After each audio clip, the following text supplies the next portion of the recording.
അടിമാലിയിലെ ഗതാഗതക്കുരുക്ക് പരിഹരിക്കുന്നതിനായി traffic advisory യോഗം ചേർന്നു.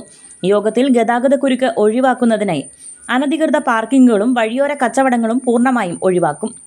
ലൈബ്രറി റോഡിലെ വൺ വേ സംവിധാനം നടപ്പിലാക്കുമെന്നും നിയമങ്ങൾ തെറ്റിക്കുന്നവർക്കെതിരെ കർശന നടപടിയുണ്ടാകുമെന്നും യോഗം തീരുമാനിച്ചതായി അടിമാലി ഗ്രാമപഞ്ചായത്ത് സെക്രട്ടറി നന്ദകുമാർ അറിയിച്ചു. പ്രധാനമായും ടൗണിലെ ട്രാഫിക് ഗതാഗത കുരുക്കുകൾ ഒഴിവാക്കുക എന്നുള്ളതും അനധികൃത കച്ചവടങ്ങൾ പല ഭാഗങ്ങളിലും സ്ഥാപിച്ചിട്ടുള്ളതായി ഒഴിവാക്കുന്നതിനും പുതിയതായി ഓട്ടോ സ്റ്റാൻഡുകൾ അനുവദിക്കുന്നതിനും അതുപോലെ തന്നെ AGP നമ്പറുള്ള ഓട്ടോകൾക്ക് മാത്രം പെർമിറ്റ് നൽകുന്നതിന് ഉള്ള സംവിധാനങ്ങൾ സ്വീകരിക്കുന്നതിനും തീരുമാനമായിട്ടുണ്ട്.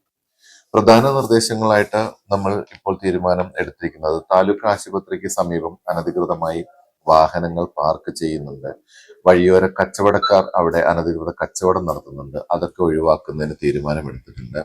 അതുപോലെ തന്നെ RTO ഓഫീസിന് സമീപം നിരവധി വാഹനങ്ങൾ കാലഹരണപ്പെട്ടതും ആക്രി രൂപത്തിൽ വിറ്റുപോകേണ്ടതുമായ വാഹനങ്ങൾ അവിടെ കൂട്ടിയിട്ടിരിക്കുന്നത്.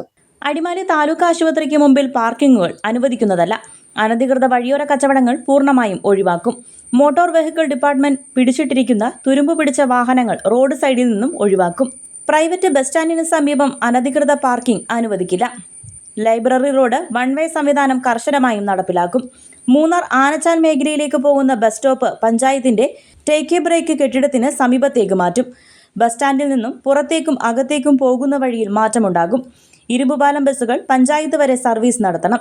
അടിമാലി ടൗണിലെ ഓട്ടോകളുടെ AGP നമ്പർ സംവിധാനം വീണ്ടും ക്രമപ്പെടുത്തും തുടങ്ങിയ തീരുമാനമാണ് ട്രാഫിക് അഡ്വൈസറി കമ്മിറ്റിയിൽ ഉയർന്നത്.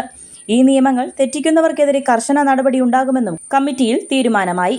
കേരള1 മലയാളം, ഇടുക്കി.